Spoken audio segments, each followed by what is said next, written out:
ocean, the Pacific.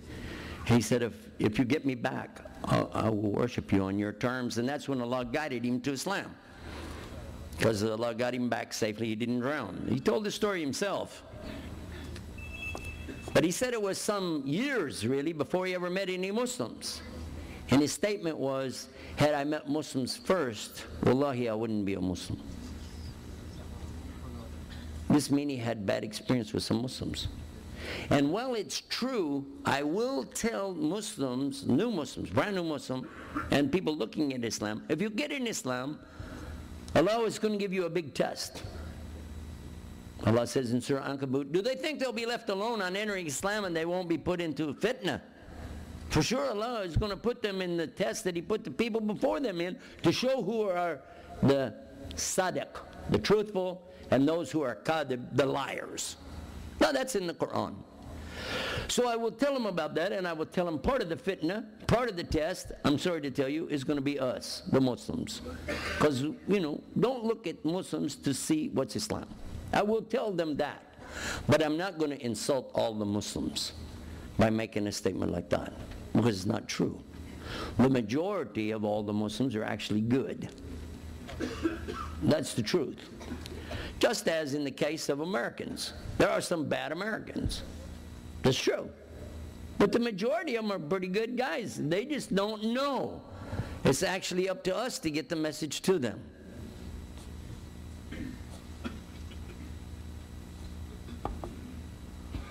But we haven't done our job. We've got a lot of good Muslims out there.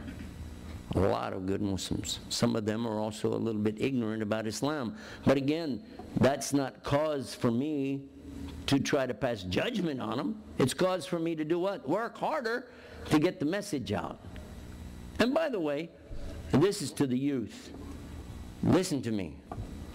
Don't try to convert the old people to your understanding of Islam. Don't do that. It's not going to work. They're going to get mad at you, and you're going to be in trouble. Just take it easy.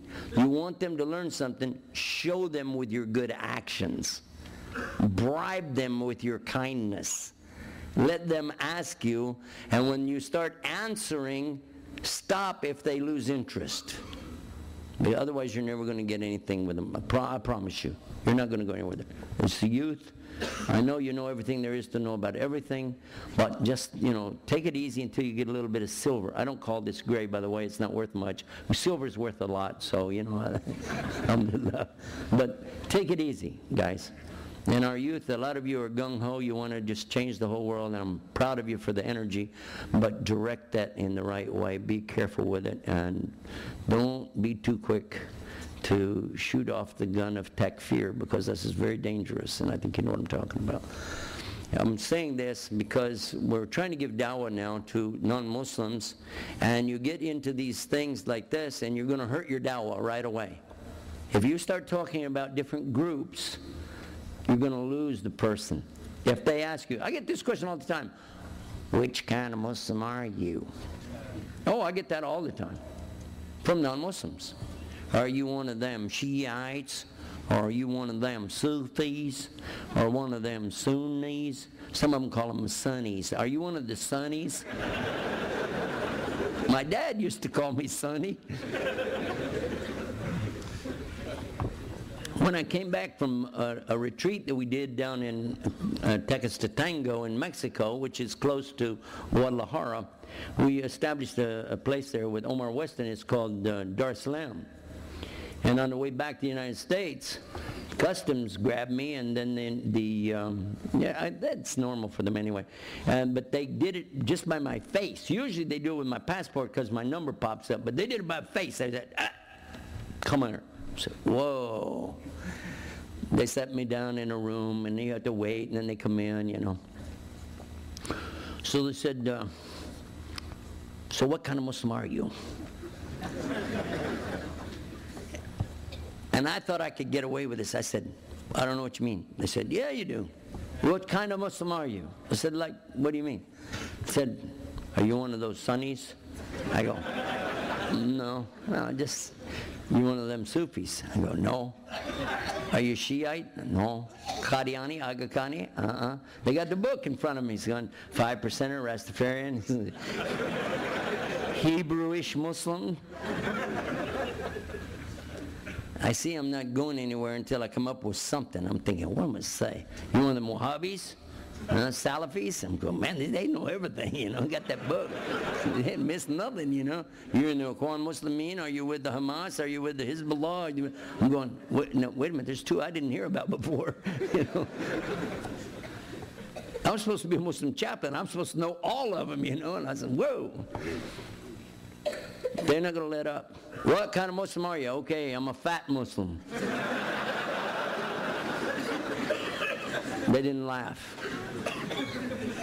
They tried again. What kind of Muslim are you? I said, old. Still won't let up. All right, I confess. I'm a Christian Muslim.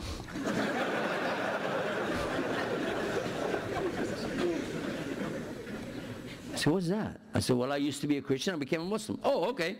They wrote something down. You can go.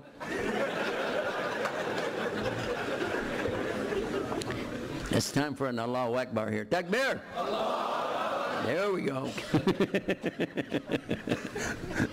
Stick a commercial in there. Share Islam, ShareIslam.com. All right, back to our program already in progress.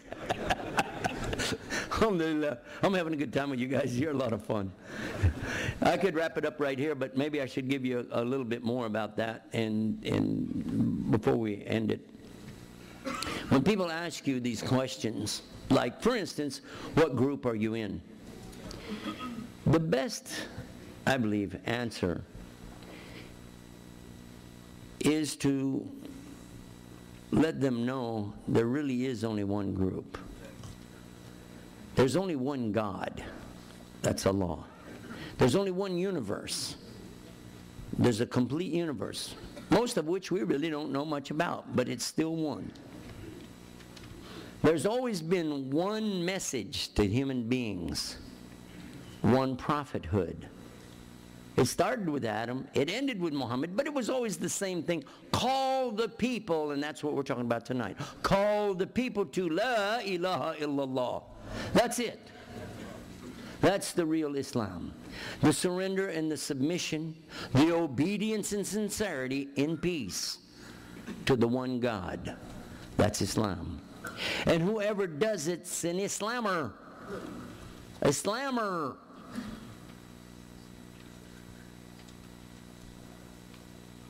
A sister, American sister in New York, heard a brother giving some lecture and telling sisters have to do this and that and you know, so and so. He was really getting carried away. She turned to another sister and she said, now, is that Islam or Islam? But there's only one Islam, isn't there? And whoever does Islam, they're a Muslim. Muslim. Because in Arabic you don't use suffixes after the verb. You use a prefix before the verb. The letter